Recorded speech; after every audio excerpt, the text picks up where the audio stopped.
அன்பு சொந்தங்களே, ஆண்டவராக இயேசுவின் நாமத்தினாலே நான் உங்களை மனமார வாழ்த்துகிறேன்.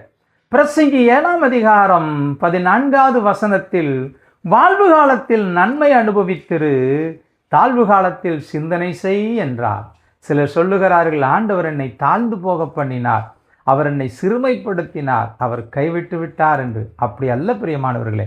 நீங்கள் இப்படி இருந்தால் இப்படி வாழ்வீர்கள், இப்படி வாழ வேண்டுமானால் இப்படி இருங்கள் என்று வேத பிரமாணம் சொல்லுகிறது. அந்த பிரமாணத்தின்படி வாழ்ந்தால் நீங்கள் நாளுக்கு நாள் விருத்தி அடைவீர்களே அல்லாமல் தாழ்ந்து போகிறதே இல்லை.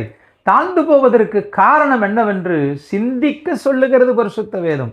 எவைகளிலிருந்து விழுந்தோம், எதனால் இழந்தோம் என்று நீங்கள் சிந்தித்து பார்த்தால் மறுபடியும் நீங்கள் எழுந்து நிற்பதற்கு பலன் உண்டாகும். என் அன்புக்குரியவர்களை, நீங்கள் இழந்து போனது கொஞ்சம். ஆதலால் இழந்து போனதை குறித்து கவலைப்படாமல் பெற்றுக்கொள்ளப் போகிறதை குறித்து சந்தோஷம் அடையுங்கள்.